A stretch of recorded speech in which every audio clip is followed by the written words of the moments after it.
બ્રહ્મવિદ એ પરમને પામે છે. પહેલેથી કહી દીધું, આગળ આપણે ચર્ચા કરી ગયા છીએ.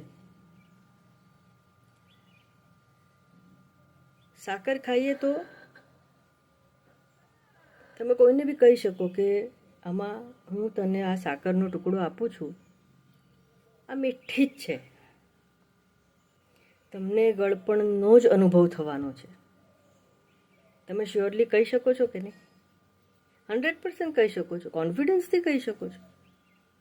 હા, હું જો સાકર ખાઈશ તો મીઠાશ જ આવવાની છે. આ સાકરનો ટુકડો આપવાવાળાનો કોન્ફિડન્સ કેમ છે? કારણ કે એણે પોતે ચાખેલી છે, એને ખબર છે કે આમાં ગળપણ જ છે. તમે ઈચ્છો તો પણ એ કડવાશ ન આવી શકે. એવી રીતે જ્યારે ઉપનિષદના ઋષિ કહે છે કે બ્રહ્મવિદ આપનોથી પરમ, તમારે બ્રહ્મવિદ જ થવાનું છે. એ બ્રહ્મને જાણવાનો છે ફક્ત.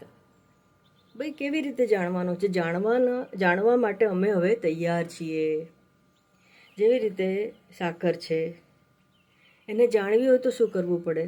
તો કે ભાઈ તમારે રસનેન્દ્રિયનો ઉપયોગ કરવો પડે, મોઢામાં મૂકવી પડે અને પછી એનો સ્વાદ આવે.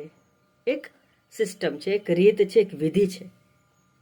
એવી રીતે બ્રહ્મવિદની પણ વિધિ બતાવવામાં આવેલી છે, જ્ઞાનની વિધિ બતાવવામાં આવેલી છે. બ્રહ્મવિદ આપનોથી પરમ એવું કોણ કહી શકે? જેણે એ બ્રહ્મને જાણ્યો હોય. તો ભાઈ અમે જાણવા તૈયાર છીએ. કેવી રીતે જાણીએ? તો કે ભાઈ સૂક્ષ્મ બુદ્ધિથી જાણી શકાય. જેવી રીતે સાકર માટે કરણ કોણ છે? રસનેન્દ્રિય. એમ બ્રહ્મને જાણવા માટે મારી પાસે શું છે? તો કે સૂક્ષ્મ બુદ્ધિ છે. પણ આ સૂક્ષ્મ બુદ્ધિ રહે છે ક્યાં? આ સૂક્ષ્મ બુદ્ધિ આવે છે ક્યાંથી? જગ્યા ક્યાં છે? અને મારી અંદર એ સૂક્ષ્મ બુદ્ધિ છે એવું મને ક્યારે જણાય છે? જે તો બધા પાસે. હા, દ્રશ્યતે તુ અગ્રયા બુદ્ધ્યા સૂક્ષ્મયા સૂક્ષ્મદર્શિભિ એસ સર્વેષુ ભૂતેષુ ગૂઢોત્મા ન પ્રકાશતે. ગૂઢ છે, બધાની અંદર છે. એશ સર્વેષુ ભૂતેષુ બધાની અંદર છે, પણ ગૂઢ છે. કેમ ગૂઢ છે? આ ગૂઢતા શેને માટે છે? બ્રહ્મ પોતાનું ગૂઢત્વ બ્રહ્મ પોતાને કેમ ઢાંકી રાખે છે? કેમ જણાવતો નથી? બધાની અંદર છે, કેમ જણાવતો નથી? એવું તો શું છે? બસ એ જો જાણી લઈશું તો બ્રહ્મવિદ થવામાં તમારી અને બ્રહ્મની વચ્ચે કોઈ આવી શકે એમ નથી. અને એ જે છે એ છે ચિત્તશુદ્ધિ, એ છે વિવેક, વૈરાગ્ય, ષટ સંપત્તિ, મુમુક્ષુતા, વાસના રહિત ચિત્ત, નિત્ય અનિત્ય વસ્તુનો વિવેક, નિત્યાનિત્ય વસ્તુ વિવેક, વૈરાગ્ય. યથૈવ કાગવિષ્ટાયામ વૈરાગ્યમ તદ્ધિ નિર્મલમ. વૈરાગ્ય જોઈએ.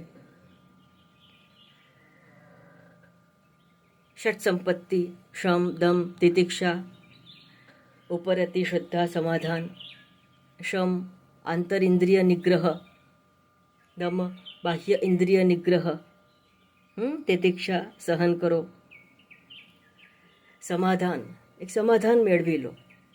કયું સમાધાન?